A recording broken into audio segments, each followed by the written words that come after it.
Thank you so much for being with us this afternoon, and it is such a delight for me to be able to talk with my colleague and very good friend, Phil Rucker.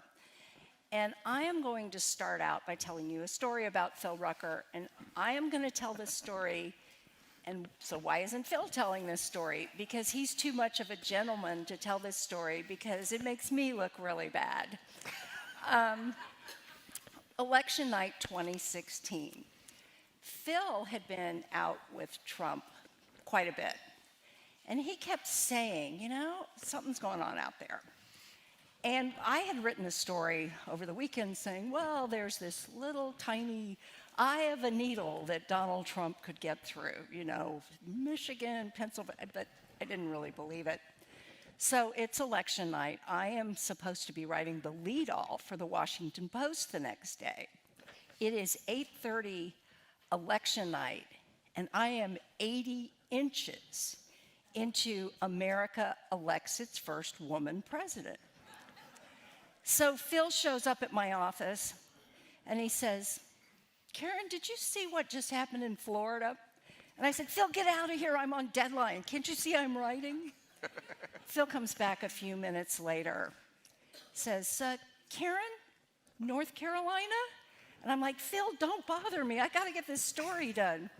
Finally, at about 9 o'clock or so, Phil comes to the office and he goes, Pennsylvania, and we need to recalibrate. So Phil sits down in my office with me. And by 10:30, we have Too Close to Call, and by midnight, we have Trump's victory. And had Phil not been in my office that afternoon, the front page of the Washington Post the next day would have been blank. I will say, by the way, it is a real tragedy for Washington Post subscribers that Karen's beautiful piece never saw the light of day, because she wrote the most spectacular story about the first woman elected president with all the sweep and history and what it means for the country and for Hillary Clinton. And if you're ever visiting Washington, just come by. I've got it saved on my hard drive. Anyway, so Phil went on to write with our other colleague, Carol Leonnig, 2 books that went straight to the bestseller list about the Trump presidency. And I think that, and they were all full of incredible revelations that made a lot of headlines. But I think what I would like to talk to you about now is sort of what it was like to sort of penetrate Trump world, and what you learned about him that explain what we're seeing from him now and what we're likely to see from him going forward, since we have already established he's better at predicting things than I am. So talk about, what, as you were covering him over the years, as you were writing the books, did you learn about Trump that really sort of strikes you? Is it getting worse? Well, I'll take the first part of that question about how to penetrate Trump, what you learned doing that. And it was not something that happened sort of overnight or at one moment. It was just this kind of osmosis over months and years of learning about him, of talking to the people around him. It was a constantly evolving cast of characters in the Trump orbit. And as every month went on covering the Trump campaign and then the Trump presidency, the Rolodex got deeper and deeper and deeper, because there were just so many figures who would tell you things that you'd leave the conversation totally gobsmacked by.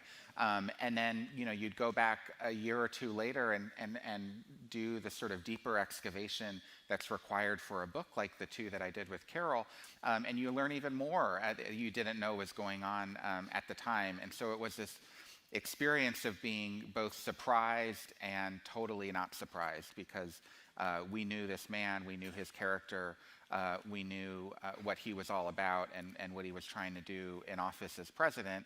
And it was this experience where I just had to never make assumptions about what was happening because he would always prove them wrong.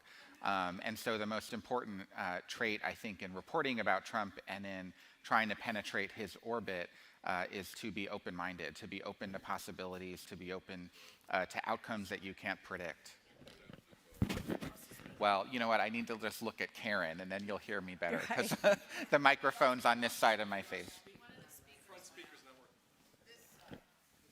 Oh, well, hopefully somebody can fix that. Do we have somebody who knows how to fix things? Right. Right. Alone, yes. So, okay, can you hear me okay? Okay. Yeah. So, Phil, though, you've interviewed Trump a lot of times, and I was always struck by Phil's interviewing technique, which was to not ask a lot of questions, to just sort of let him go, because it seemed like if you did that, he was going to say something astonishing and so often shocking. Yeah, you know, I always found interviewing him during the campaign and then as president, and then actually after he left office, interviewed him for about 3 hours down at Mar-a-Lago with Carol for the book, that the best approach for us was to ask sort of somewhat open-ended questions and then see how he answers and where he'll go, and kind of, you know, you keep asking follow-up questions to steer the conversation, but you know, he would spit out so many things that aren't true that I felt like I would waste all the time trying to fact check him in real time. It's much more valuable as a print journalist who's going to then go back and process the interview and look for information and revelations to let the man speak. And he usually reveals something sooner or later when he's in conversation like that. It's a very different role, by the way, than our colleagues in television news would have. Because if you're watching a live interview where, you know, Lester Holt is sitting down with Trump, there's sort of a public service obligation on his part to fact check the president, to say that's just not true, to really pin him down on the details, because it's a live televised experience for voters. They need to know in real time what's true and what's not true.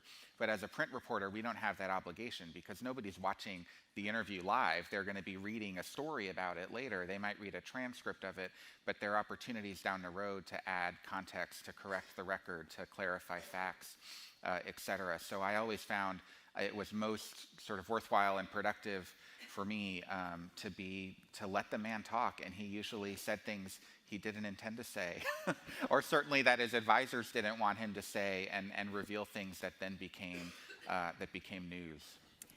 You know, Phil, on one of the panels yesterday, and probably somebody here can remember, I can't remember who it was who said it, but somebody said, Trump broke the media. How well do you think the media did its job in both covering the run-up to the Trump presidency and in covering it? You know, not terribly well, but I think there's a nuanced answer to that. First of all, we should all remember that the media is not one sort of conglomerate. It's a bunch of independent news organizations that make their own judgments about coverage, that cover things differently. And, you know, so what CNN is doing is not the same as what the Washington Post is doing, which is not the same as what the Wall Street Journal is doing, and so on. I think the media generally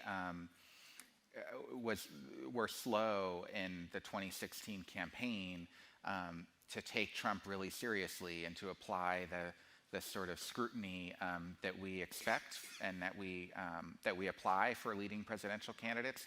There was a feeling early on that he was not very likely to be the Republican nominee, but he's this temporary fascination of the moment, and somebody who's getting a lot of interest. He's saying outrageous things. CNN would live stream his rallies. There would be a different tone in the coverage. I remember early on the Huffington Post refused to even cover him as a politician. They wrote stories about him in the entertainment section of their website. That all changed pretty quickly. You know, I'm actually proud of the work we did at the Washington Post. in the general election and during the primary to vet his background, to vet his candidacy, to write about his character, to explore his judgments both in his professional life, the bankruptcies, et cetera, and in his personal life. The Access Hollywood video that our colleague David Farenfold first revealed to the public. But it was not consistent across the board in the coverage of that campaign. I think the media got a lot better during the presidency, and there was a real seriousness of purpose and rigor to the reporting throughout the presidency, both what was happening behind the scenes in the Oval Office and how the president was making decisions, how he was doing things that were capricious, the sort of consequences of all of that, but also really serious investigative reporting about his financial dealings, about Russia, about his entanglements with Saudi Arabia and other countries, about his family. Those are all important lines of reporting, and I think the media, got the tone in the presidency right.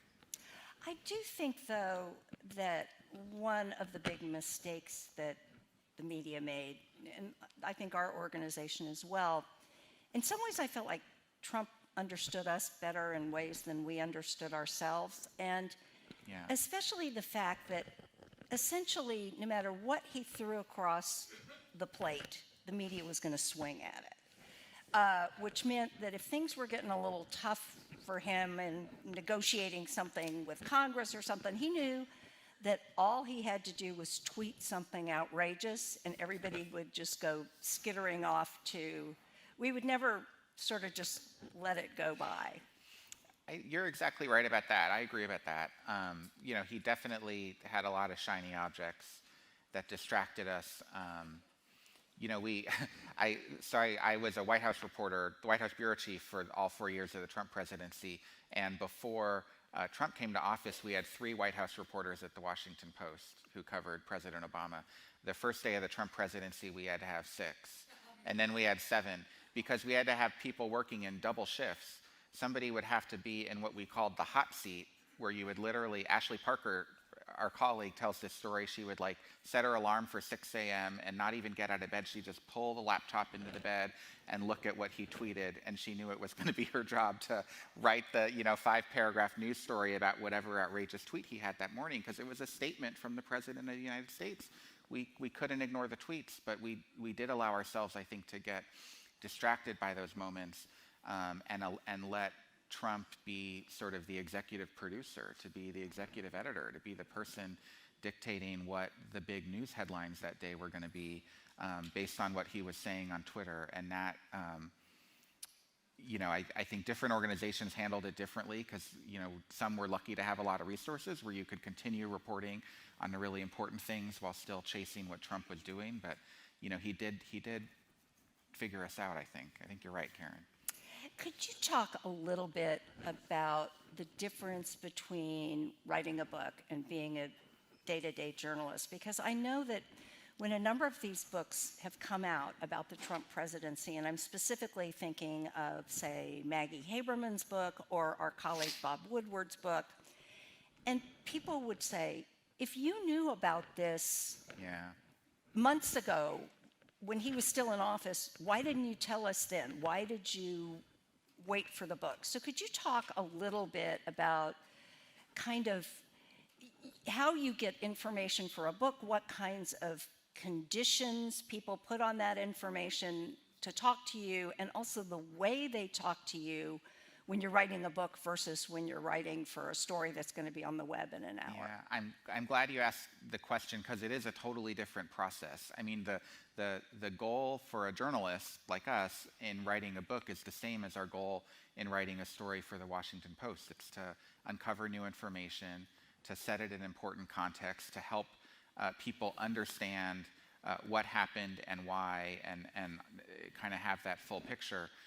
But the process is very different. When Carol and I decided to do our first book on Trump, A Very Stable Genius, we met with Marty Barron, who was the executive editor of the Washington Post at the time, to go over our book leave and to just kind of have a gut check conversation with him about what the standard would be for how we do this independent reporting, which would be for our book and not for the paper. And he said, look, I understand you're going to be doing a deeper excavation of scenes, of moments. You're going to be talking to people and gathering dialogue and notes and looking at diaries and all of that.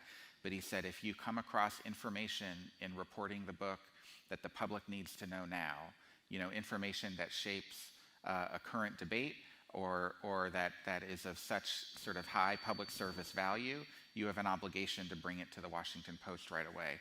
And so that was our kind of rubric as we went about doing the book reporting. And there were a couple moments where we learned things in the course of reporting the book that we felt met that standard, and came to our editors at the Post and were able to turn it into a story for the Post without saving it for the book. But most of the things that are in the book, in my books, and I think it's the same for Maggie and Bob and everyone else who's a journalist who's been writing books like this, they're details that you learn in conversations that are specifically for the book. You'll sit down with a source under the terms that the information be embargoed until you write the fuller book, because they're telling you what really happened for the benefit of history. They're not trying to do sort of a quick and dirty drive-by interview that can shape the news cycle 48 hours from now. They're trying to contribute to the broader historical context, and they're recounting conversations and sharing dialogue and going through diaries and all of that. And so it's a different, the ground rules are a little bit different when you're reporting for the book, and I think that's why you learn new things in books. I mean, one example, I can't say the name because a lot of the interviews we did for the book were on the condition that people share everything they know without being identified by name, but there was one really important person in the Trump administration who, as a day-to-day newspaper reporter, I had no access to. Like, I would have wanted to interview this person, but he just never participated in interviews with reporters, didn't talk to the press, but for the book invited Carol and me over to his house, and we sat for 9 hours. He pulled out all of his black notebooks where he had taken kind of diary notes every day through the presidency of what happened, who was on the phone calls, what time the calls happened, what was said, all of his memories from these key moments, and just went through day by day by day his diary. And we got through it 9 hours, and I had to cut it short because I had a little puppy that I had to get to at home, and he had to go pee, and I couldn't wait any longer. And then we came back another day, a month later, and did like another 7 hours of this. This person never would have talked to us for a newspaper story, but for a book, for history, felt a kind of public service obligation to share what he knew and to share, literally everything from his diaries. So now Trump is running again. Mm-hmm. He, for now at least, is out there by himself. It looks like he will soon be joined by, Nikki Haley. Ron DeSantis right now is leading him in some polls, although he's doing sort of a Florida Rose Garden strategy. Yeah. What is your sense of what this environment, how well Trump is going to be able to function in this environment versus the first time he ran? Because he's got not a great midterm election behind him. He's basically lost the House, the Senate, and the presidency for the Republican Party. Are Republicans done with him?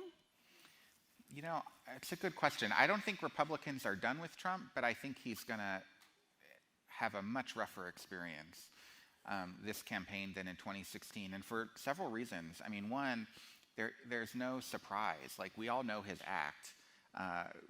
We've seen it now for 6 years.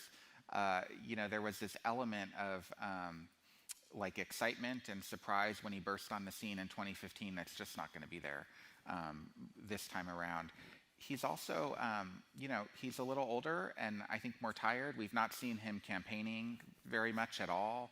I don't know if he's going to be, as vigorous a force on the political scene as he was in 2015.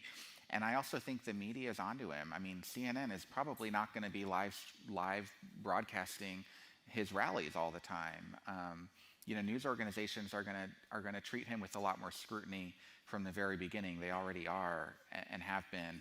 And the polling, if the polling's any indication, there's a real hunger among Republican voters for somebody else to consider. There was a poll last week in New Hampshire that had Ron DeSantis as the runaway, first choice pick from voters there. This is New Hampshire. It's a state Trump won by a pretty healthy margin in the 2016 primaries, and a real kind of bastion of support for him in that primary process. And they want Ron DeSantis, not Trump. And I think that just tells you Trump's going to have a little bit of difficulty having the same kind of support and momentum he had in 2016.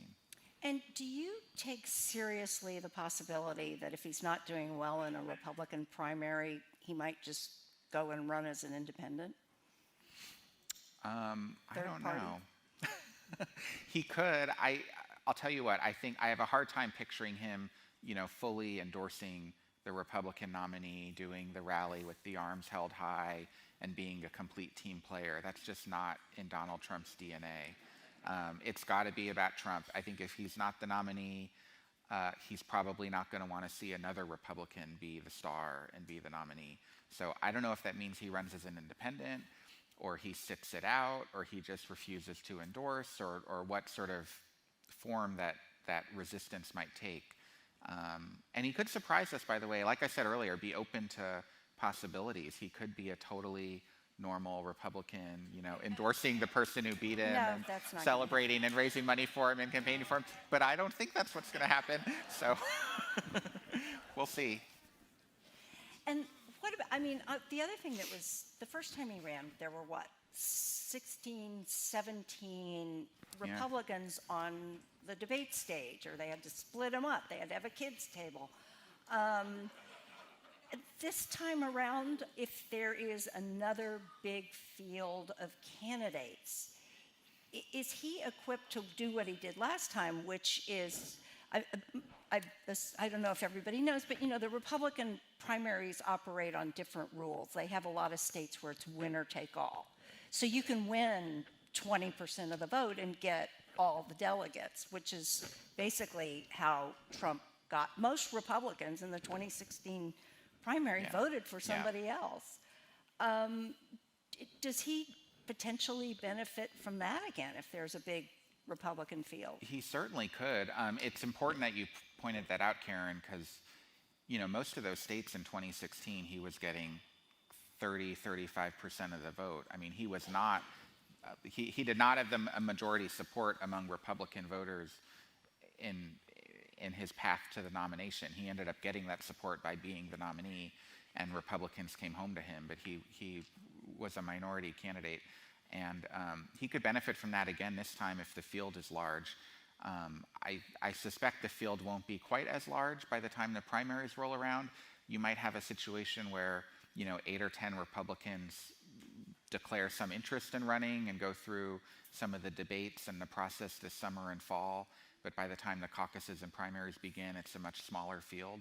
I think Republicans know the lesson from 2016, which is that too big of a field lets Trump win with 30-odd% of the vote, and would probably not want to see that happen again. But I don't actually know who ends up stepping down for what could be like for the good of the party necessarily. But I think a lot of them will run early on. Haley, Pompeo, Pence, Tim Scott is doing a big exploratory trip, Asa Hutchinson. And who do you think of this crowd looks the most interesting right now?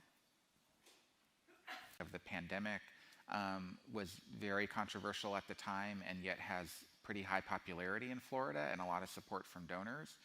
And he's the biggest wild card, I think, in this race. He has the capacity to be the leading Republican candidate, and yet he's completely untested on a national stage. We don't know what he's like in a debate. We don't really know how he'll deal with the retail politicking requirements in Iowa and New Hampshire. He's really untested, but has the most potential, I think. And the others are a little bit more familiar. So what, though, has Trump left in the Republican Party? Because there are so many sort of little, it's like that movie Alien, where you have like the mother alien explodes and then all the baby aliens come out. There are so many sort of Trump-style people in elected office now. It's like the whole House of Representatives. You look at what it took for Kevin McCarthy to barely become Speaker. I mean, is there any way the Republican Party sort of puts all of this back together and resembles the Republican Party that most of us grew up with? First of all, I can't erase that image of the mother alien exploding. That's quite a picture.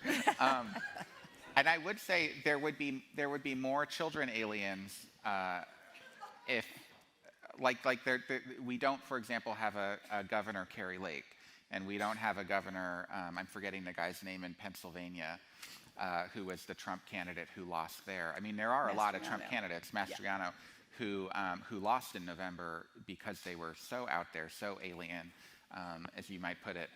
But that said, yeah, this is Trump's Republican Party, and I think it's going to be Trump's Republican Party until somebody takes him on and defeats him. And so that could happen a year from now. But it is Trump's party, and he's got a hold on it, even as you see, key figures trying to kind of step away from him a little bit, or willing to stand up to him in ways they might not have a year ago. So we'd love to sort of open this up to questions if yes, sir. I'm going to repeat the question, by the way, just so we can get the question recorded. I'm supposed to do that, right? Okay. So I'm curious, when your book was released, lots happened since then, and it's sort of this treasure chest of things that you can continue to write about. If you were to do another book now, where would it pick up? What would you feel is important to put out there that you haven't captured yet? This is where, if you were to write book number 3, and I'm sure your publishers would love you to, where would you pick up, and where would you go from there? So there is no book number 3 right now. Our publisher, I think, would love us to do book number 3, but I don't think Carol and I we're kind of done with Mar-a-Lago for the moment.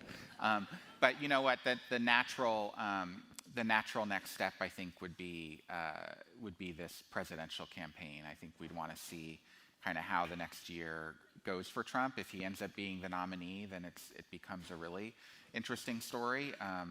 And that would be probably the next part of the book. Our second book, I Alone Can Fix It, ended with the end of the presidency and him returning to Mar-a-Lago and Joe Biden being sworn into office. And so, I would say obviously it would pick up in January of 2021, but Trump hasn't really done a whole lot in the last 2 years. He's golfed and talked with a lot of people, and he's on Truth Social, but there's not much of consequence that's going on with him, and it does feel like this campaign could be a period of consequence and would be the next. Really the litigation that is starting to. Oh, the investigations. The investigations Yeah. are Well, blossoming now. well, I wish, for example, we'd had the January 6th House investigation already taken place for our book, because a lot of new information came out through that investigation, through the power of subpoena, through some of the interviews with those Trump figures. I think the Mar-a-Lago documents investigation, which we're covering pretty closely at the Post, has been quite interesting. I mean, there's a lot there, but it's stuff happening sort of around Trump as opposed to what he himself is doing as the main character. And where do you think the Justice Department goes? I guess that's a hard thing to predict here. It's really hard to predict. There are multiple investigations, right? There's the January 6th and fake electors investigation, and then there's the classified documents that were found at Mar-a-Lago. And on the classified documents, I would say the government, the Justice Department was moving quite fast through the fall, identifying key witnesses, subpoenaing information. They seem to be building towards a potential indictment in the early part of this year. Our understanding from the reporting that our colleagues have done at the Post on this is that things have slowed down a little bit, in part because of the classified documents that were found in Biden's homes and offices. And Pence's. And Pence's. And Jimmy Carter right now is looking through his sock drawer just to make sure. It's serious, though. Dan Quayle's golf bag. Yeah. the National Archives has asked every living president, and past vice president to search their records for any documents with classified markings to make sure there's nothing else out there. But what happened with Trump is sort of next level. I mean, he not only had a huge trove of documents that he was sitting on after leaving the White House, but he resisted the subpoena. I mean, he refused to hand them over when asked by the National Archives, which is why the FBI raided Mar-a-Lago in August of last year. So his case is much more extreme than these other ones. I don't know if it's going to result in an indictment. It certainly looked like the Justice Department was moving in that direction the last couple of months, but the Biden and Pence things really do complicate that, politically at least. Yes, ma'am. Oh, and I will go to you right after that. Okay. No, you, please. Thank you. Thank you both. Given what you know now, who do you think Donald Trump would like to count on or does count on as his immediate circle? Jared and Ivanka seem to have gone to a very wealthy private island in a place in New York, and they seem to have backed off. I don't know about the other members of the immediate family or any number of Trump's previous confidants who have since been indicted or jailed or arraigned. Who do you think would be among his strongest stick-with-hims? So who does Trump still have around him? Who does he talk to? Who counts as his confidants since Jared and Javanka seems to have moved on, and everybody else seems to be headed for jail. So,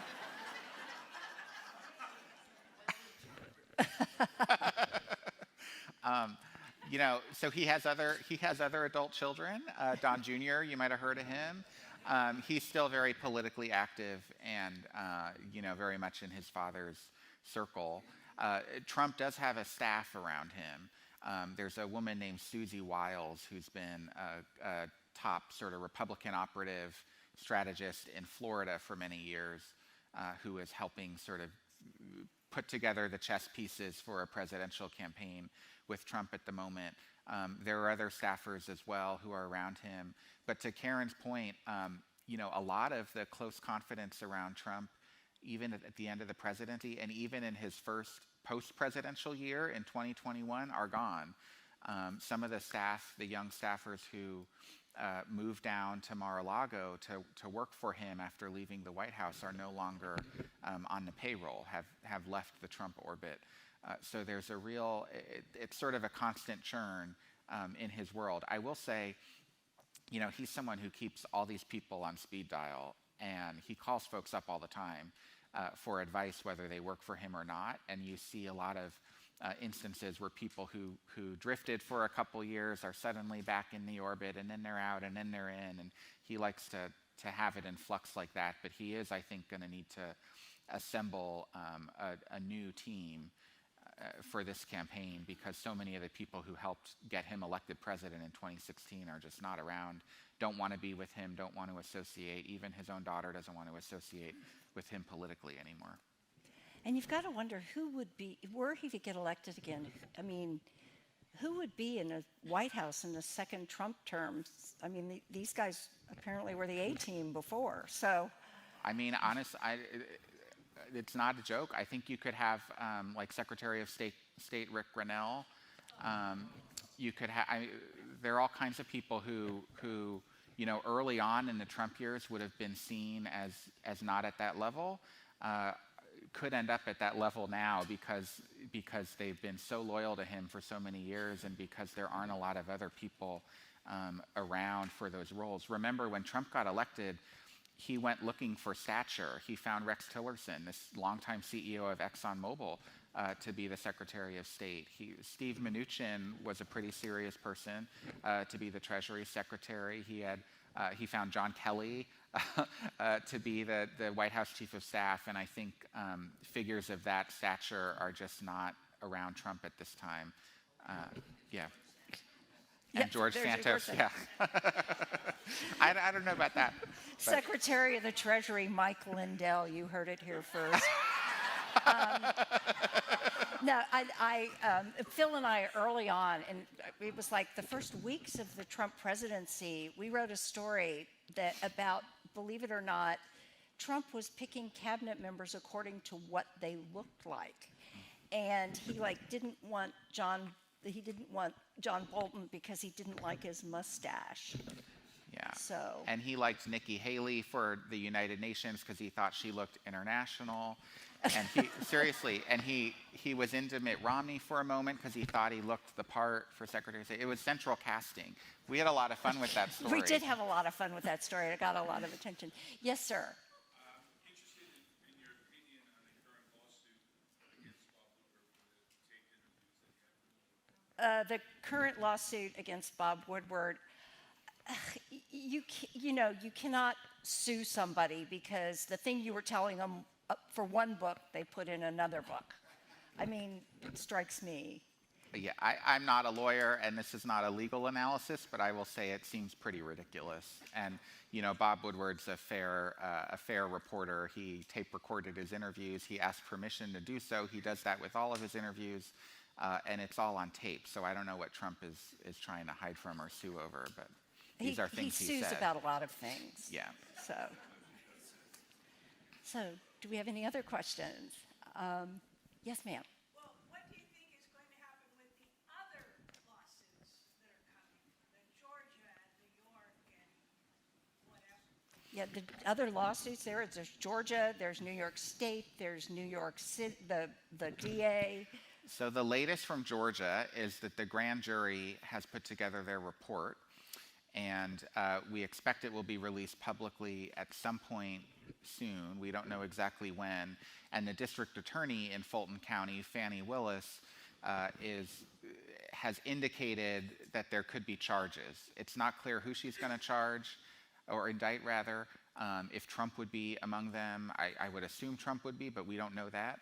And we don't know if it'll include like Rudy Giuliani or who the other defendants might be. But she has indicated that she plans to take action, and that report should come out sometime over the next several weeks or months. At least should be before the spring. And that report should end up detailing a lot of what was happening in the fake electors scheme and the pressure campaign on Georgia. I will add, though, that most of those revelations are probably things that the House January 6th committee has already found, because she was interviewing, the grand jury in Georgia was interviewing a lot of the same people about a lot of the same subjects. So I'm not sure there are going to be some big kind of smoking gun revelations that we don't know about already, but there should be some charges. And note that those are state charges, so that's a state investigation. It's separate from what the Justice Department is doing at the federal level. Yes, ma'am. I think you asked it originally, but do you think that Trump is getting worse, that he's deteriorating mentally? That was my original question that you never answered. Do you think do you think Trump is do you think he's sort of getting worse? I would leave that to the mental health professionals. I will add that many of them have publicly commented on this matter, and I think, in fact, the kind of trade association for mental health professionals has weighed in as well. Clearly they think he has some issues, but it's not my place to comment on that. All I can say is, when you interview him and he's going on and on, there are moments where you're like, huh, and it makes you think. So, yes, sir. It seems like the release of the tax returns after waiting so many years didn't have the big explosive time bomb expected. Yeah. Yeah, the release of the tax returns was not as thrilling as a lot of people expected it to be. Yeah, we were waiting for years to see those tax returns, right? And we just got, is it 5 years or 6 years that came out through the House committee? Which, frankly, it's important for the public to see those. Like, it's a good thing that those documents have been have been shared. It's sort of a standard that every presidential candidate has met through history when they're running for office as part of the public vetting process that Trump didn't do. But it wasn't surprising, in part because of good investigative reporting by our friends at the New York Times, who had revealed prior to this release that Trump didn't pay any taxes in some of those years, and some of the other schemes that are documented in the report. So when the returns actually came out, it didn't tell us a whole lot new that we didn't already know. But the reason we knew it was because of really good investigative reporting. And, you know, the imperative for Trump to reveal his taxes was even higher because he's the only president, at least the only president in modern history, who continued to operate a business while he was president. He didn't put it in blind trust. He didn't sell it. He, you know, there was a lot of things that he was doing. I mean, continuing to make money off of, and often intersecting with his role as president. Yeah, and he came from a very complicated, he runs a very complicated business with many different revenue streams, some of them international. I mean, there was a real, there's a genuine reason for the public to have wanted to see those returns and to scrub his financial backing and who would have interest in him being elected president before that election. So, anybody else? Yes.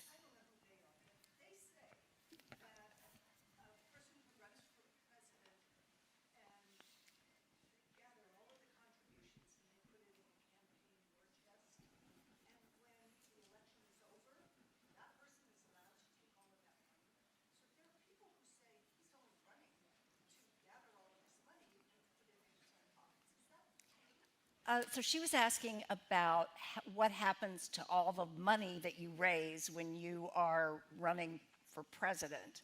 The president is not allowed to just keep that money, but there are ways. It's sort of porous because it sort of fund your travel or fund your. Or importantly, in the case of Donald Trump, you know, millions of dollars that have been donated to the Republican National Committee the last several years have gone to paying for his lawyers, to pay for his legal defenses in all of these investigations that we're talking about. I mean, it's a huge expense, and so in that way, Trump is profiting off of it. But it's not like he can pocket the money. It's money that can then be spent to serve him. So whether it's his staff or his travel, as Karen notes, or his personal lawyers who are defending him. And by the way, when I first got to Washington, I've been covering Washington since the 1980s, and members of Congress who retired, and I forgot what year they changed the law, but members of Congress who retired could just take whatever money was left, stick it in their pocket. You saw a lot of retirements the year before that the new law came into place. Well, we just have another couple of minutes, but I think we can get in another couple of questions. Yes, sir.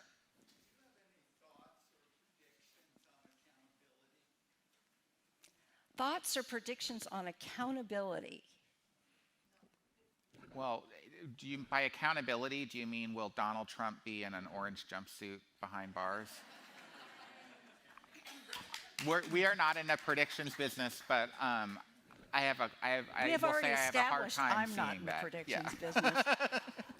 I have a hard time seeing that, but I do think there will be charges. I think people will be indicted over fake electors and potentially over the classified documents. But I think beyond that, just the general concept of accountability, I think Trump has sort of turned it on its head. I mean, I'm going to say George Santos probably had a lot of issues before Donald Trump, but I do think that it was the sort of, the boldness with which Donald Trump did a lot of the things he did, and just sort of, he actually prospered politically by being outrageous and saying, I'm not releasing my tax returns or whatever. That I do think that may have become a model for a lot of politicians going forward. I think that's right. So I think we have time for one more. Yes, ma'am. In the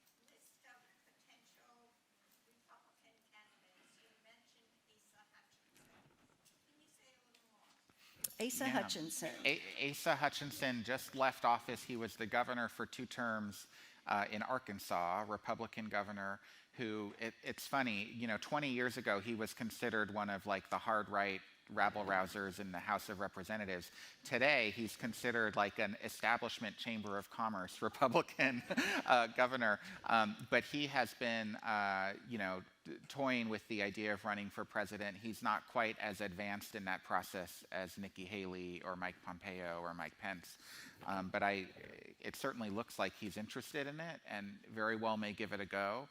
I think he occupies a similar space to Glenn Youngkin, the governor of Virginia right now. An executive leader, somebody who's a little bit more business oriented, not the bomb thrower sort of Trump Republican, but rather like a restoration of like an old Republican Party. So we'll see if he can build a following on that. I don't know if he's actually going to run, but he certainly is in the mix.